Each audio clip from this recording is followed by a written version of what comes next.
The AWARE Project's aim is to balance the public conversation about psychedelics, spread accurate information, and give a new face to psychedelia.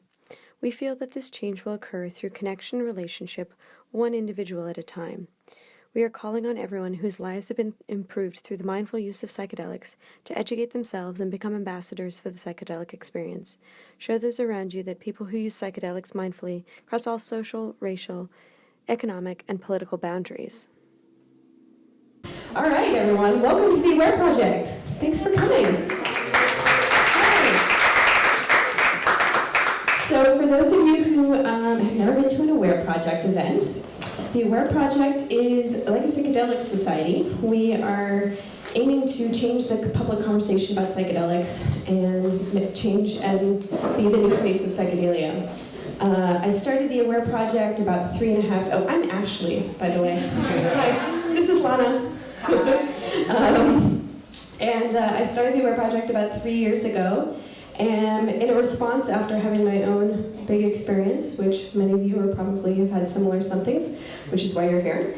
And I was really wanting to contribute back, find out where all the people were, find the others, and there was just next to nothing going on down here in LA, whereas up in San Francisco, they were having bicycle day events and all these psychedelic educational events and psychedelic societies, and so in a response to that, I started these events. And so now we've been doing events for 3.5 years. We also do events in San Diego.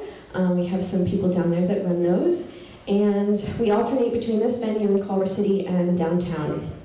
And it's been quite a journey, bringing in all sorts of amazing speakers and gathering the community here. So yeah, it's been an amazing journey.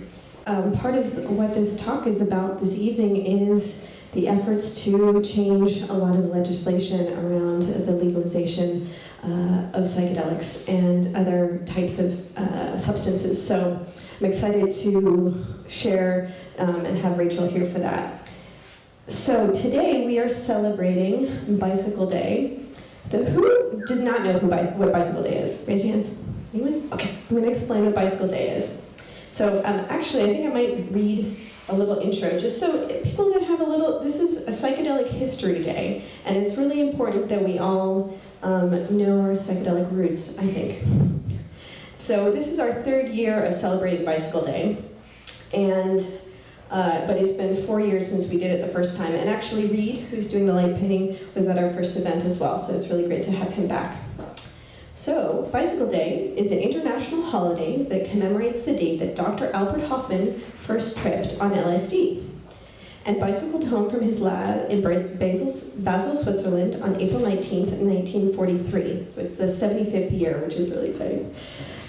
Dr. Albert Hofmann had synthesized several derivatives of ergot, a fungus found on rye, in the process of searching for new pharmaceuticals for Sandow's laboratories. Dr. Hofmann's first synthesized LSD-25 in 1938, but did not become aware of its psychedelic properties until April 16, 1943, when he absorbed a small amount of the compound accidentally, either through his fingertips or by ingesting it. Curious about the psychoactive effects, 3 days later he performed a self-experiment to determine the true effects of LSD, intentionally ingesting 250 micrograms, an amount he predicted to be a threshold dose. The actual threshold dose is 20 micrograms, FYI, on April 19th, 1943. He started to feel the effects and asked his laboratory assistant to escort him home. During the bicycle ride to home, he experienced the psychedelic effects of LSD, making the state the first acid trip in history, propelling the West into the psychedelic age. So in honor of psychedelic science, kind of beginning with that, we are excited to have Rachel here to talk about the research on MDMA-assisted psychotherapy for the treatment of PTSD. Just to give you an overview, MAPS, which is the Multidisciplinary Association for Psychedelic Studies. I should stand here and just have the... So MAPS has been working for over 30 years to raise private funds to give research get research on psychedelic substances going and help researchers get through the kind of paperwork and all the changes and getting through to be able to do the legal research. So 30 plus years of this, and they're finally getting to the point now where they've gone to taking MDMA-assisted psychotherapy for the treatment of PTSD through the FDA process to make a drug into a medicine. And so the last phase of the research is to do this phase 3 clinical trial where they take their protocol that they developed in the phase 2 trials, which is what Rachel was involved in. And now they're taking that same protocol and they're bringing it out to multiple groups all over the world, actually. So we have, I believe, 14 sites in North America, and I think in Israel as well, that are taking that same protocol and making sure that it's not just a fluke that this works in the one study site, but that it can actually be replicated by different people all over the world. So one of those clinical sites is here in Los Angeles, and today is a very, very special day because we just gave our very first participant MDMA today.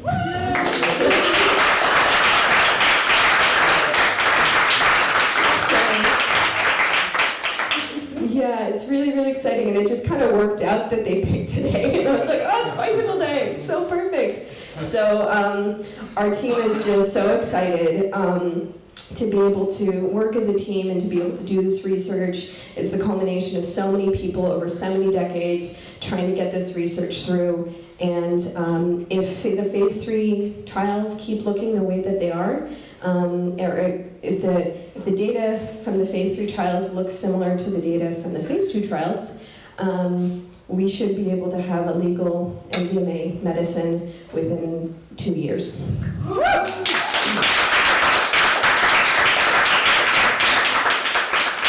So MAPS has gone through every single possible hoop that the FDA and the DEA and everything, so they really can't say no, barring any kind of weird political shenanigans. So it's really exciting. Okay, so with that, I'm going to hand it over to John to introduce Rachel.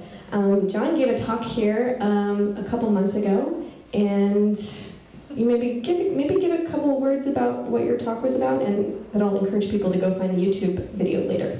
Okay, thanks, John.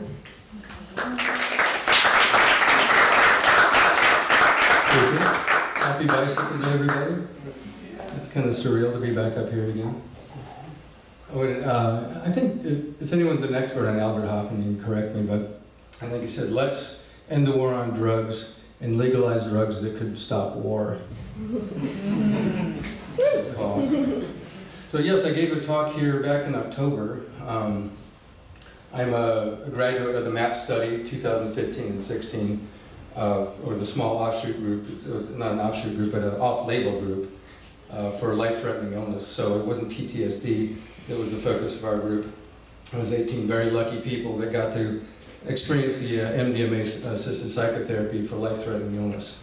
I had an illness that I got in 2012 that almost killed me and took me all the way down. And so I found the study and basically pivoted my life on that. And it did save my life. So I'm a very, very lucky individual. Back in October, I gave a talk, and as about 10 minutes into the talk, I looked into the front row here, and one of my life heroes was sitting in the front row, and it shook me for a second. It was Rachel Hope, and I'd known about her when I was investigating the therapy. She had done a lot of media, and then of course I followed her even closer after that. And the reason that she became my hero is because she, after this therapy, which is a very personal thing, went out and did a lot of international media, CNN, Marie Claire, The Doctor's Show, Vanity Fair, the big stuff, and I respected that. And what I found when I came out of the study was that a lot of my cohorts were not sharing their stories. And I was kind of like, well, you know what, I understood. A lot of my cohorts, it's very easy coming out of the study to wrap it up very tightly in a nice box and put it on the mantle for safekeeping. And the reason I think that most people do that is that it's just such a personal endeavor. You know, you're working with the absolutely worst thing that ever happened to you in your life, or the worst set of circumstances that happened to you repeatedly. And so it's serious business, you know. And that said, I started telling my story. I started started with friends and family, and kind of branched out from there. And then I was asked to do some media, and I think we actually made it clear that we're study cohorts. We're not working for MAPS. We're not representing MAPS. We're representing the therapy and this mental health revolution. And so Rachel and I became friends, and we're collaborators in this revolution, and there's a lot of fun stuff coming up. It's pretty astounding. And that said, Rachel's going to come up here and give us a story of healing and a story of activism. The one point I'd like to make is that back in October when I did this talk, my main topic was intention. Intention is a overly used word and an underutilized action. And so, you know, when you really want to get something done, it's a visceral, heartfelt, gut-felt intention. You set that, and that will activate the fuel. It'll be the fuel and the charge to carry out this intention. And an activist is somebody who takes a charged, gut-felt intention and carries it out. Rachel Hope is definitely that. And I'm excited to hear her talk about some of these, some healing stories and the mind-blowing larger implications of this therapy becoming legal. And it's a very exciting thing to be here. This community is amazing, by the way. It's very important. So I don't have some slick transition, but I would like to welcome up here my hero in life, Rachel Hope.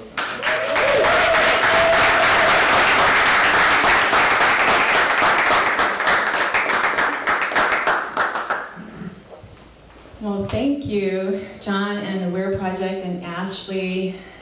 This is an incredible opportunity for me to connect with community, because I've kind of been out there for a while, but I haven't really got to know this community as well, and I'm ready. So here I am. I want to get to know you guys just a little bit more. By a show of hands, who's here just like a committed wellness, psychedelic, healthful user, just knows that this is just a great answer to our times, and is here to learn more and share in community? Just show of hands. Okay, good, okay. And then by a show of hands, who here is in some kind of crisis with yourself or a loved one, and you're deeply searching for answers, and the conventional ones just weren't working, and you're looking for answers for your loved ones or yourself? Okay, all right. Well, I'm in both those camps with you. I'm here to basically start my first presentation, testing it out on a friendly audience with a slideshow, with the intention of taking this nationwide, and an effort to help the public get ready for the re-legalization, because the science is impeccable, the research is obvious, but it really, really will come down to that. So this is my give back, because my life was saved by MDMA-assisted psychotherapy. And another thing, I've been an activist, an environmental activist for 30 years, a political activist. I believe that was the most important issue on the planet, how we as human organisms live in harmony with the ecosystem, the life support system that we're all on. I considered that the most urgent thing I could do to give back. Slide. I'll show you an example. Okay, so in 2012, I got help from the therapy. I had a lot of breakthroughs, and I became so intense with conviction, I became a full-time climate activist. In the 2012 election, I went to every single election event across the country as a laughtivist, nonviolent laughtivist. I was a pissed off polar bear, and super mad that nobody was talking about, you know, the ice pack loss and climate change. And so I was with a pack, right? I became so committed that I went on a hunger strike, an 8-day hunger strike, and that I got a lot of success in. But the thing that was burning in me, the media kind of blackballed climate change, and people were kind of helpless or apathetic or scared, think it's too big to change now. There was a lot of incredibly demoralizing and hopeless conversation. And I thought, okay, well, obviously we need to save our ecosystems, our life support systems, but why isn't everybody freaking out? Where is this apathy coming from? And a little while later, I ended up going to a presentation by Dr. Richard Rockefeller. Many of you may not know this, but he's an incredible man. He was an incredible man. He ran the Rockefeller Brother Fund. He was one of the founders of Doctors Without Borders. He was he lived a legacy of contribution to public health, especially the sciences, and he was a huge contributor to the research MDMA-assisted psychotherapy, and I wanted to see him speak. I thought it was going to be inspiring, but he was. I listened to him, and he explained, he understood PTSD. He understood how important MDMA-assisted psychotherapy was for those who suffered. He was articulate and kind and cool, but something changed for me at the end of his talk, and I have never been the same since. And please surround him. I want you to see him. The moment it happened. As a root cause, without treating global warming, we can't take care of any other environmental problems. And I look upon PTSD internationally as a root cause, without which, by the way, we will not take care of global warming or any other of the major environmental threats to our population, because people who have no sense of time, if they have a foreshortened future, they sure cannot vote for anything that is going to decrease the amount of carbon that they're putting into the atmosphere. So Wow. Yeah, pretty incredible statement for such a worldly, well-connected man, the Rockefeller family.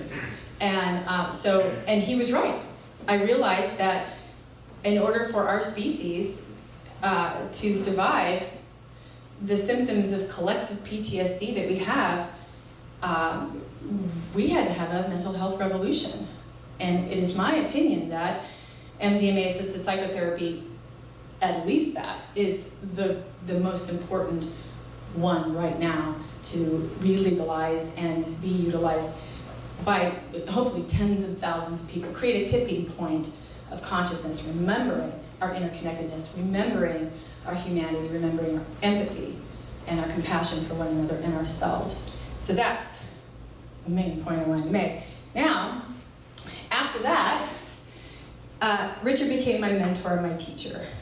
And I'm getting emotional now. We began to devise a plan to team up and speak all over the country, especially to, big medical organizations and scientific organizations, universities. With his name could open a lot of doors. And with my being personal and relatable, I'm just like another person. It's not like I was a lobbyist or something. And we devised this idea. We're gonna go touring around the country speaking. And it got really exciting for me because I had an activist pal and I was aligned and it was going great. And we were gonna do the People's Climate March in Manhattan. And then we were gonna fly on his private plane to Maine and hang out with his family and write our presentation plan. And slide. This is our last email exchange. Well, thanks. More and more impatient for these medicines to be rescheduled, though. I know so many people who need them now. And after this email exchange, we also had numerous phone conversations, of course, with our plan. And then 3 days later, he crashed in his plane, that same plane, and died. So that's why I'm so emotional, because this was supposed to be our talk. And it's 4 years now, and I'm doing it because he wants me to. He wanted me to. So it's hard for me because the truth is, when I asked you a show of hands, if somebody you need, you're really desperate, I stand here before you relapsed. I had, treatment-resistant chronic post-traumatic stress disorder. It was incredible. But I went into durable remission twice with this therapy.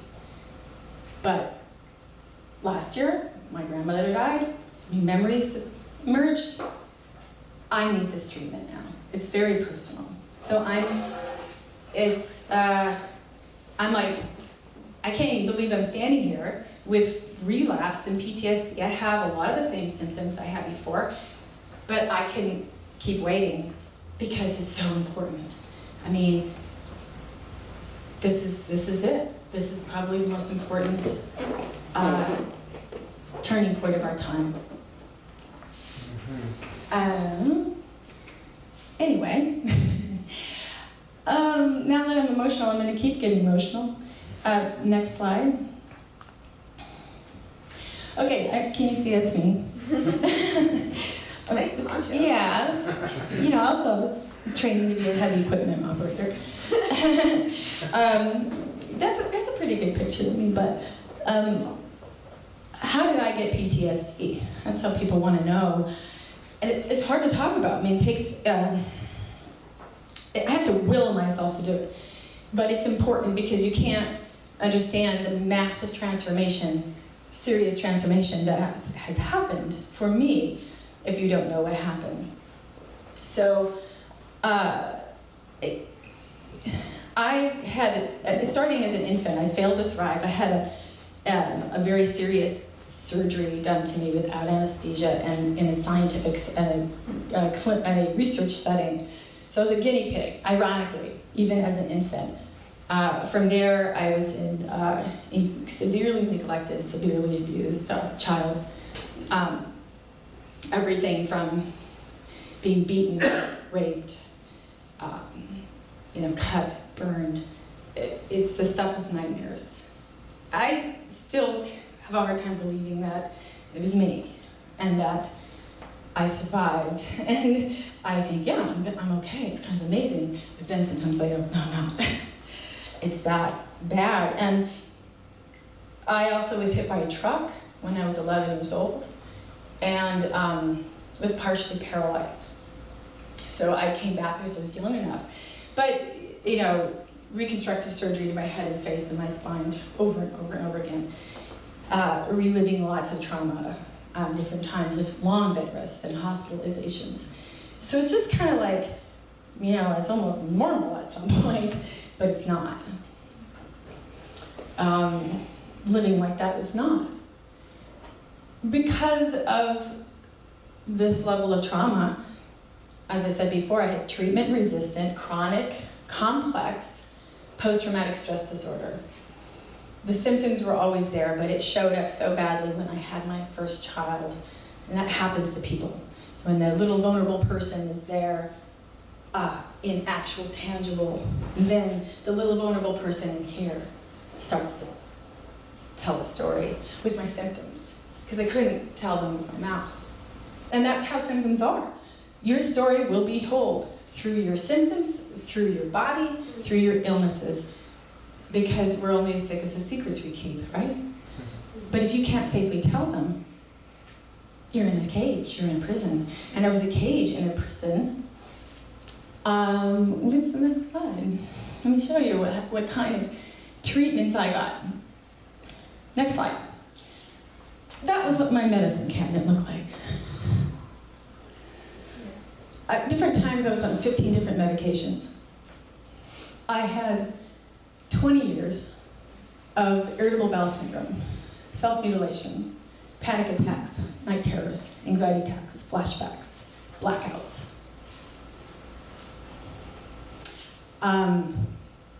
It was extraordinary. I had incredible therapists trying to help me, giving me everything they got, telling me, this is it, this is all we got. I understood why I was sick really well, but I couldn't do anything about it.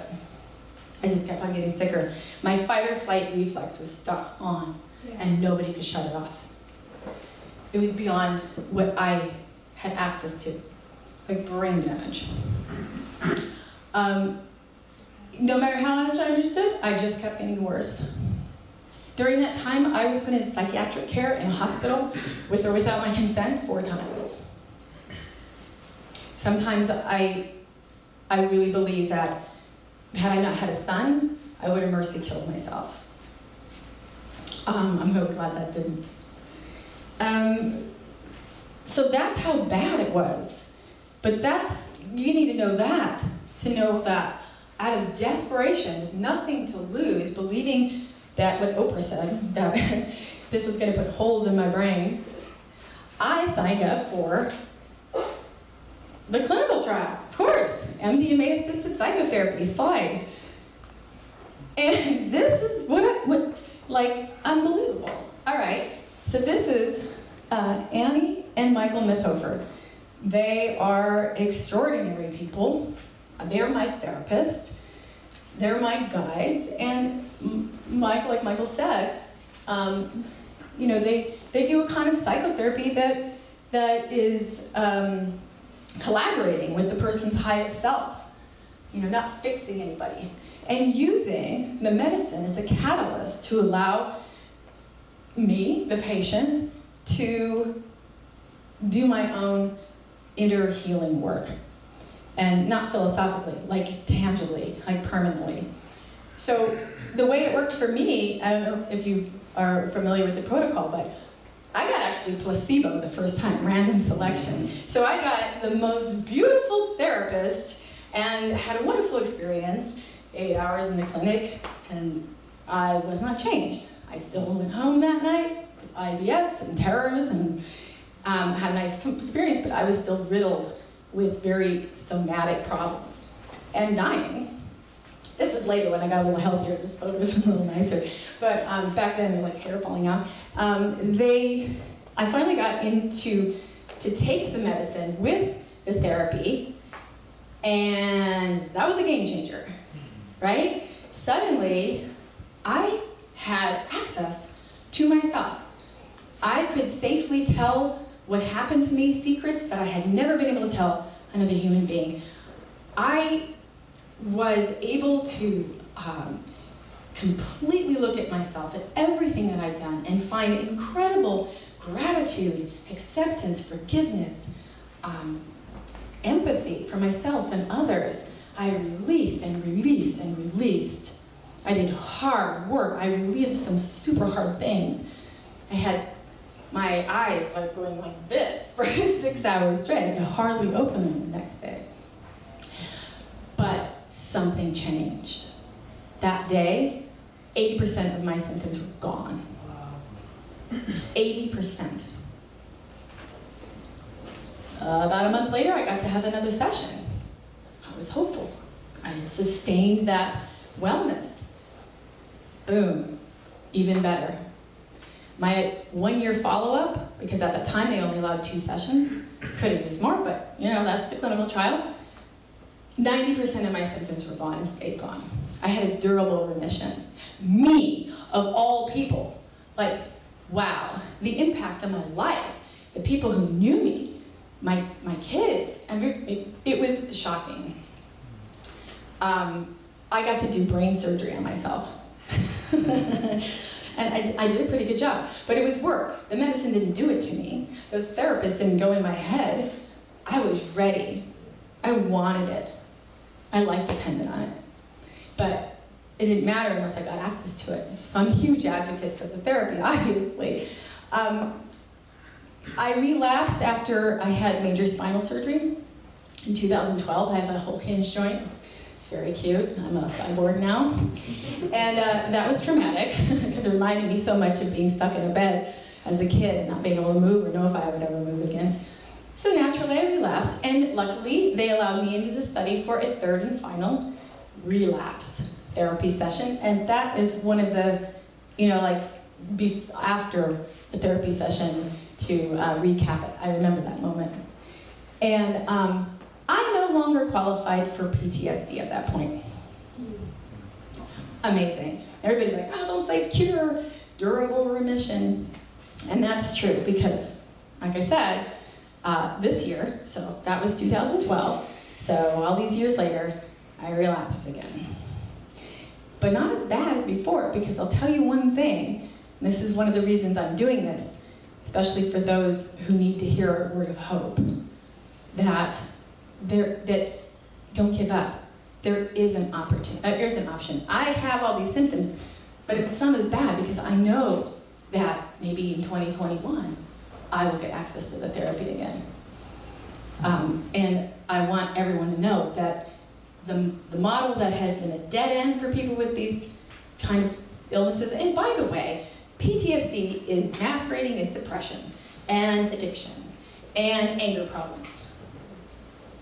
It's undigested traumatic experiences, usually starting before we even remember. I know this probably predisposes us. And as a human race, collectively we have this incredible need for healing, especially peer healing. Anyway. Oh, this is a good slide. Okay, next. That's after. So you remember when I showed you my medicine cabinet? Well, this is sort of, this isn't my medicine cabinet. Look at that. But you get the, so I'm going to start at the top. I'm going to tell you what I use to muddle along.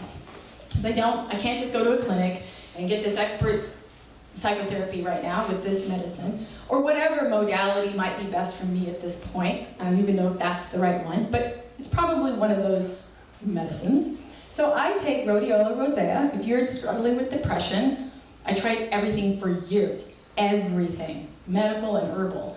Actually, that stuff works. So it's totally off the market. It's legal. 2 capsules, actually John told me about it, on an empty stomach a day, voila. Thank you, Hoffman, because like I said, I'm willing to try anything that's safe and doesn't harm me. I microdose LSD, and I'm talking the most tiny, I'm a lightweight, I'm not really a drug user, so I just take like the tiniest little bit, completely undetected. And I do that in trust because so many people I love and respect say that this molecule can work with my own intelligence in a way. So I haven't really noticed anything, but I'm doing it because I want to research this. I really want to be a part of this community. I want to see what this is about. So there's that. Occasionally, only like once in a great while, mushrooms, if I really feel guided to do that. And again, I do that totally as a therapeutic ceremonial process. It's so hardcore for me, and I'm so like, oh my God, because I'm a person with a huge psychiatric history. So maybe your average person was, well, that was a trip. I feel like I'm gonna die. So I have to, really like reliving bad memories. So I am very cautious with this, and it takes a huge amount of integration, but careful. She's like, I respect. And then, of course, cannabis is, the CBD for neuropathy, pain, and also THC for pain and relaxation. I just recently used it when recovering from a surgery, a little procedure I had Saturday. It really helped me like chill out and stop freaking out about it. So these plant medicines. Then MDMA is still there. I consider that, a medicine that it could use. I want you to know that, of course, I was desperate earlier last year, and I found an underground therapist, and they were probably expert underground therapists, but it was not the clinical trial model of two therapists doing actually legitimate psychotherapy, and it was kind of a disaster. Reporting back from that, my jaw dislocated, and I convulsed for 6 hours, and it's pretty ugly. And so I need therapeutic medical support. And if you know anybody who might be as damaged, I guess, as me, you may want to warn them too, because it was a really rough ride. But I hope someday I will have the clinical, the setting that worked for me. I can replicate that again, so that's out there. And then around here to ketamine. So to treat my depression, I have been doing a series of 8, which is the recommended model, intramuscular injections of ketamine under the guidance of a physician. And it's thought that these, I experience it like a reboot of my dopamine serotonin receptors. I don't know what is really going on there. Hopefully other people can answer questions about that, but I'm noticing some help, but it's a lot of integration work. Again, it comes down to the medicine. It's not a shot in the arm, and suddenly you're not depressed. For me, I'm still struggling with making sense of these non-ordinary states of consciousness. I believe they have benefit, but I still kind of like, whoa. Yeah, is that really real? Or it has to, prove out or not. I don't know who would do that recreationally. I mean, my God. I know, I'm like the straight soccer mom over here going. Okay, next slide. So, about ketamine. So, this is a visionary, amazing psychiatrist. This is Cole Marta. He is, yes. Anybody know who he is? You can, because, he's the head psychiatrist running the MDMA clinical trial for LA. He's the guy. And Ashley, of course, is the study coordinator, and he is going to be doing these, I guess he did it today for the study he opened. Yes! Treating the first subject with, I'm sure, his, this is a therapy team. Shannon? Shannon, yes. So they did it, and that makes me so happy because who knows, that person might have otherwise killed themselves. Who knows? It was a big deal. But this is the thing I want you to see. This is a quote for him, and I made sure I got it right. This is historic. It is the first time in history that the expensive FDA research and approval process is being entirely funded by the very people who may benefit from it and their communities. That's us. Medicine for the people, by the people. I think that's magic, somehow. I think it's incredible. I actually think that in itself is medicinal. Having come from years and years of like, oh, doctor, fix me, I'm dying, what do we do? And having been so disempowered in that model, that this really makes sense. This is empowering. This is incredible. It's us. And yeah, it would be great if some big research organization at university says, here's a check and you can use our labs. But that's not happening. But maybe that's not a bad thing, because it's rallied us together to develop community and peer-based healing, which is ultimately what we need as a species anyway. That's our division and the rupture of our sense of belonging and connection to each other is why we have collective PTSD. So I think it's a double whammy of success. Cool. Next slide, final slide. Okay, and so in addition to my new medicine cabinet, this is really what I do. For years and years and years, I didn't know substances. I do ecstatic dance. I'm really devoted to this practice.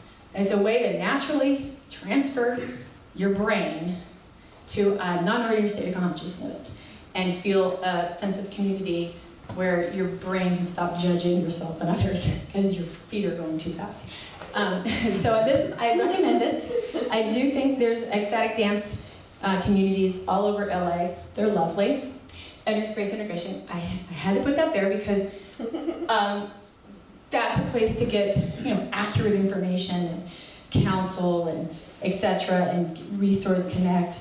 It's like a database for for cool people, but not a place to get substances, just a place to organize what you're setting and what are you doing. Integration circles where peers, not of professional people, just come together to help integrate their non-ordinary states or find out what that sounds like. I've been in circles where people have never ingested substances, but they wanted to know, what happened to them before they did. So it's a really nice place to encounter community and share confidentially, because that is an agreement that people can share openly and nobody says anything. And then activism. That's me telling my story out in public, challenging any little shame trip inside my head to go take a hike. And anytime I have a self-worth issue or a self-esteem issue, I say yes to another interview. And I go, no, I matter. I'm okay.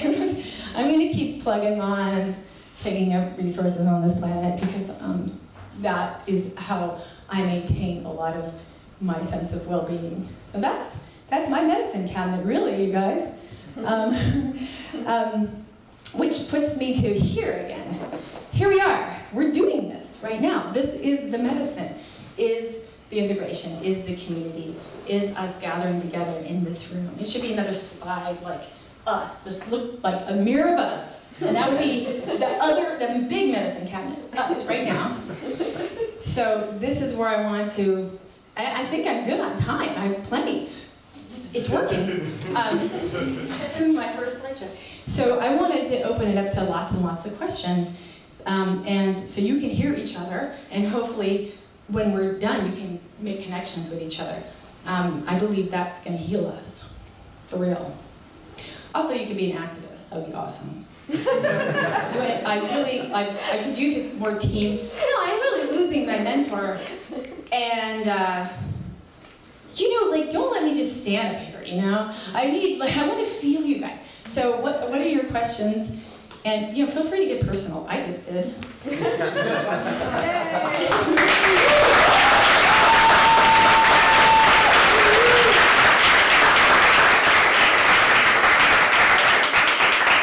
Also, you can direct some of them to other people here too. It doesn't have to just be me. Okay. Yeah. Hi. I was wondering if you could explain what happened when you said you saw an underground therapist and why that was such a disaster. I knew you were going to ask that.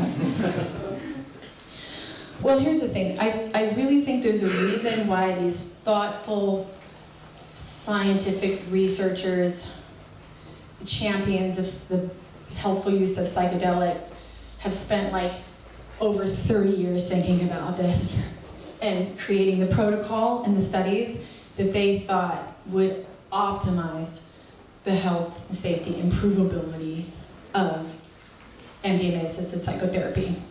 And things that you got to pay attention to is there are 2 therapists, not 1. That's key, and I didn't have that in my underground sessions, so that might have been enough right there. I also think I had no psychotherapy leading up to it, which would have helped me get my head really, I set intentions, but I was kind of left on my own devices, which is a squirrely place. So, I really do benefit by utilizing the love and intelligence and connection of community, which came in the face of therapists who were also deeply committed to my well-being. I didn't have that either. So between those 2 things, I had MDMA. I had exactly the same dose as before. I just had a different situation, which kind of reinforced why I feel that this community peer type thing that seems to be emerging out of the communities is got a lot of possibilities, because the therapeutic models that are now available in the underground seem to be either so expensive nobody can afford it, or only have 1 therapist, which is not sure about it. So teams of people, circles of people who really know each other, really understand each other, really care for each other, has a trust bond, and then that team can create a therapeutic model for 2 or 3 people, depending on I think that's interesting to me. I haven't, has anybody heard more about that? And I know that the veterans, by the way, Veterans are doing it. That's where I heard it. Okay, so veterans are dying, killing themselves at 22 a day in this country. Yeah, PTSD kills. Actually, So, that went down. It went down, but it's been kind of, higher. it's a lot higher now. No, it was a lot higher. It was a lot higher. Yeah. Maybe they all killed themselves already. Yeah. I mean, it's horrible, but you know what? Out of desperation, a lot of those guys and girls could not get into these studies, and they started forming these little therapy pods. I keep hearing about them. They're, all over the place in like the South, underground places, but they're doing this therapy together as groups, and it's super interesting to me. So anyway, if you know anything about it, come talk to me. But did I answer your question? Oh, She knows that. okay. You do. Okay, you want to say something? Oh, no, I had a question. Oh. So, yeah, I had a question. I'm just really curious, from your perspective, since you had both, what is the difference between having one therapist and having two? Yeah, I could go a little deeper in that. I have theories about it. I think that the people who crafted the protocol and the study probably have their reasons, but I mean, of course, it's very intense to be with somebody who's going through and talking about the worst things that ever happened to them in a cathartic way. They have to really take care of the health of that individual, and to maybe give each other breaks and take turns and watch each other for triggers and be a pair of people helping each other. Could be better with more than two, but I think it's like so cost prohibitive. You need two at least. But in my case, a lot of us who have extreme trauma that's like, just things that you just never want to be stigmatized like that, and you don't want to, I don't even want to traumatize somebody else that even hear about it. Like I feel like I'm like poisoning that person that could never feel safe again on this planet, if they think what people can do to a kid. So I protect my therapist a little bit, and that's a barrier, right? To knowing that I can trust not only that they're not going to judge me or be weird or whatever, but that they can handle it. So in the two-part model, I noticed that I had more options of who I thought could handle what. And I knew that my therapist had the other therapist to help them in case they freaked the fuck out. Because I've had therapists freak out. They was like, I'm out. I can't do this. And I don't blame them, So I think that that's important.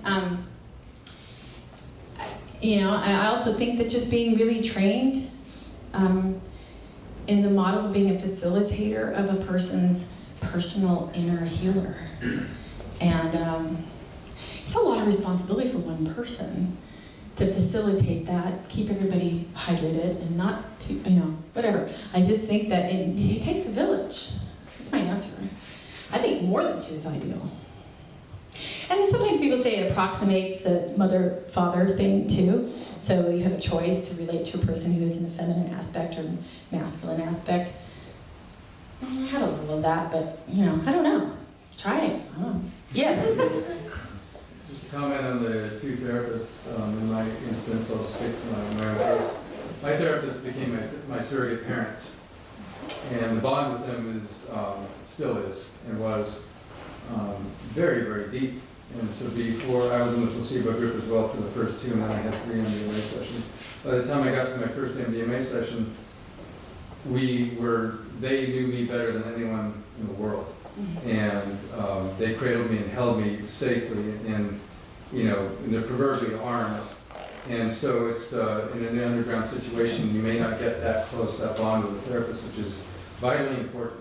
I mean, I'm in love with my therapist. And they just, they saved my life, and it's their boundaries, of course. But that said, that is a big part of the healing, is to be that close with somebody while you're talking about the worst circumstances that have ever happened to you in your life. About 3 times a year I write to my therapist, the Mythhofers, and after I've heard a lot of the heartbreaking stories of trauma and people we've lost, I've had quite a few people in the last couple of years die or commit suicide that I know. I couldn't get this in time. I'm actually working with people who have suicidal. And I write them love letters and I say, how do you do it? How do you listen to these heartbreaking horror stories day in, day out? And they write me back, it's because we believe we have a solution. if you know that there's a solution, you can have the courage to confront these things. And so that's my main message to you. But any more questions? Guy in the back, and then you. You, and then you. Yeah, glasses and glasses. Hi, my name is Philip. So I just had a clarifying question. I don't know if you mentioned this, but since you said, with two therapists, you can choose which one to address or what to relate to whom. So does that mean they're not both in the same room together with you, or is it all three together in the same room, or does it differ? Or? They were mostly in the same room with me during the active 6 hours of my treatment. But, if there's somebody who had to go to the restroom, there was always somebody with me. Mm-hmm. So that was part of it. Mm-hmm. But in the throes of working with this medicine in heavy work, it's like a workout. I wasn't really thinking, who's here now? Mm-hmm. Unless I said, I need to talk to Michael, or I need to talk to Annie. Mm-hmm. And if they were out of the room, I said, come back in. So I felt at liberty to access them at will. Mm-hmm. And I needed them both. Thanks. My dear, with the cool glasses. Well, I guess I probably know the answer to this question, but I've been trying to get in the study. I feel really a desperate need to be in the study. And do you know if there's another way, if I didn't get in the study, whether the mental health nurse will see people, or they can't because it's not legal, or they're doing the study? Well, they're I can get it. yeah, I don't know if you could hear her question. She's very desperately wants to get into the study to get this treatment, to get MDMA-assisted psychotherapy in the way that has been proven to work. No questions. And she's feeling she may not get in. Did you apply for the LA study and you're waiting to see if you might be a participant? Sometimes, or like I keep writing and driving them crazy. And I mean, I could send them, 6,000 pages of medical records. I mean, I have a lot of proof of whatever, but I want to get in there really, I need it. I mean, and I just wondered if there's other people that are and they can't be legal then, but, is there a way, if I got funding, or if I tried to get some funding, I could go? It's my understanding, and honestly, I don't, I have to, I can't say, where to go, whatever, but I actually honestly don't know. Right. I've been in desperate situations similar to that lately, where I'm like, oh my God, I'm unraveling. Am I going to be institutionalized again? Yeah. Holy crap. Yeah. It didn't work on this underground, and I don't have more money to keep going. Well, And that's my issue. Exactly. All I can say is apply to the study, I and know some people yeah. doing it underground, but I don't know whether I feel very safe after what's happened to me to be with a single man doing MDMA that isn't even really a therapy. right, you gotta really, I've heard some stories that scared me. Yeah. So there's a lot going on. There's a lot. And then unfortunately, I think that there's some opportunistic stuff going on too, which is kind of some of the shadow side of how people could be taken advantage who are really desperate and in need. And this is the fault of prohibition. We are just trying to get through all these people, and we're trying to do it together. So we, pour that into being activists for the cause. But at the same time, don't die. Don't I'm in that same camp where I'm thinking seriously how to find underground therapists that are trying to approximate the protocol, because it's online. They can say, we're going to pretend we're in the study, and we're going to do it the way the Mythhofers did. They can do that. And I'd like to hear more about it, but I just haven't heard much. I mean, it's very underground. It's very secretive because everybody's scared. Yeah. So Yeah.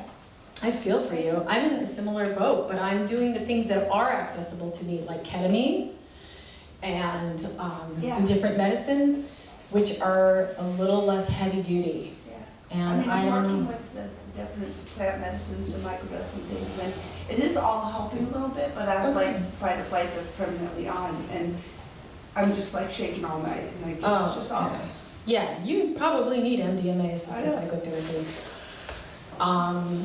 I would just keep, consulting. You know, I think that if you are truly committed and focused and you do your work to get yourself ready and you really know what your issues are and you're ready to talk about them and you're really open and sincere, then kind of the matrix or the universe or God or love or whatever it is that's out there is going to help you. I think that if you just keep sincerely doing your work and empowering yourself and knowing your inner healer is there to lead you, you got an intuition or a flash to talk to somebody, go talk to them. Because that inner healer wants you to be loved into wholeness. That's, but after this, can I hug you?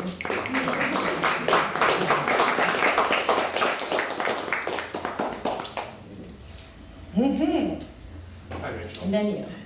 Just very quickly, a lot of us, I imagine, are aware of different resources that we may have referencing some of the things that are being said, but can you share with us either some people who we should be seeking out, organizations? Well, I know we talked about at the top of this. Can you just repeat some of those organizations that we should be directly speaking to, contacting, calling, emailing, etc., so that we know where to go?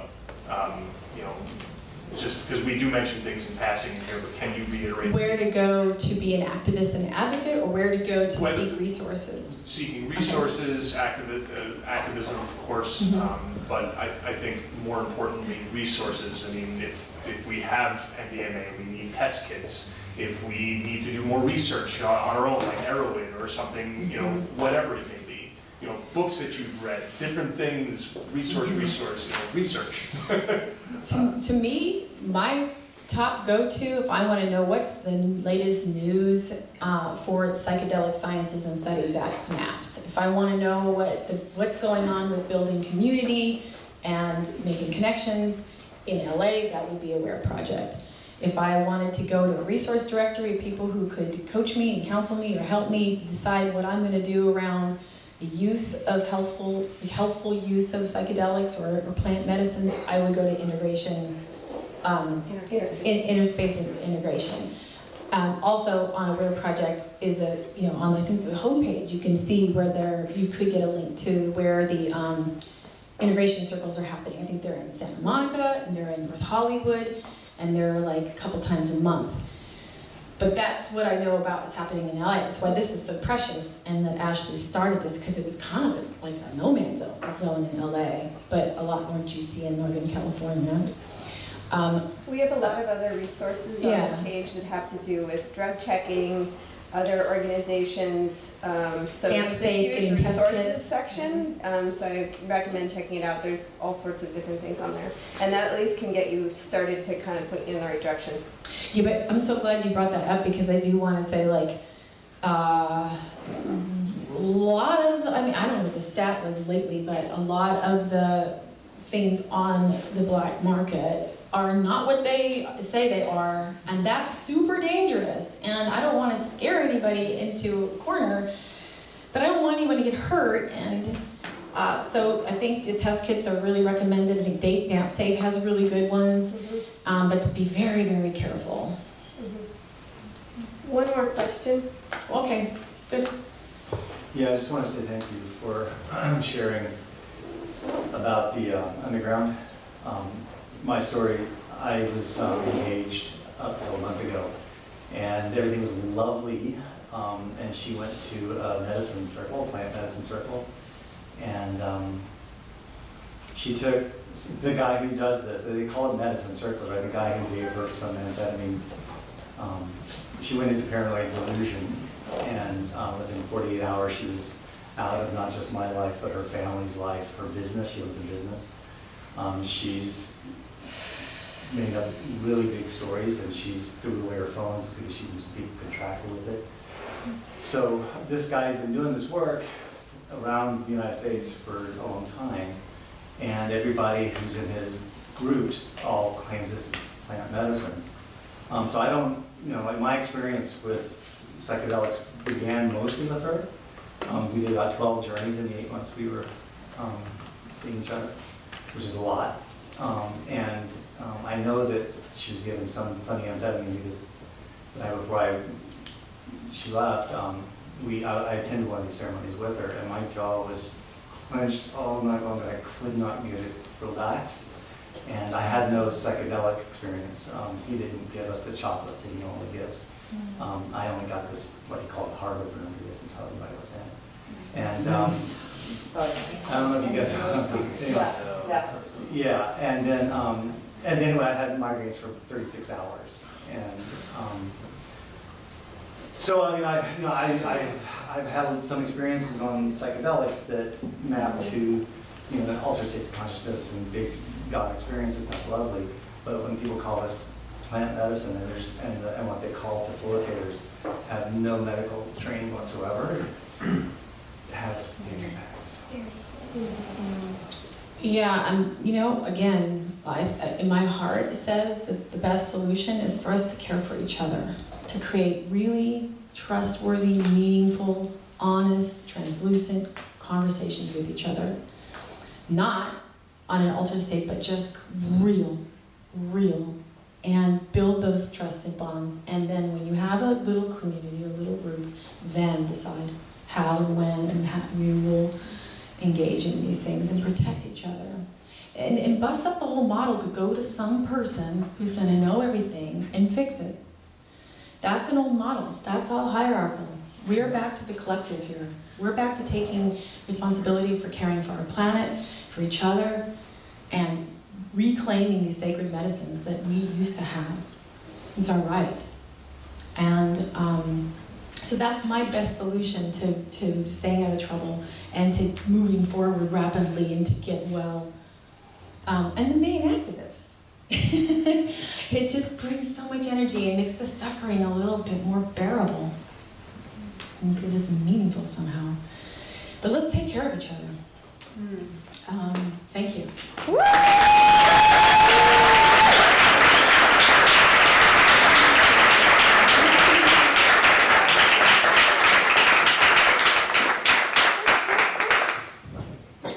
Wow, Rachel. That was definitely one of the best talks we've had here, so thank you so much. Isn't she amazing? Yes. She brought up a couple of points that I want to circle back to a little bit. One, as a personal note, I didn't know your background in climate change activism because in my previous life, I was a oceanographer for 9 years. And then it was a very similar story in that I had a big awakening experience and I realized we're not going to save the ocean or save the animals until we heal people. Yeah. Woo! Yeah.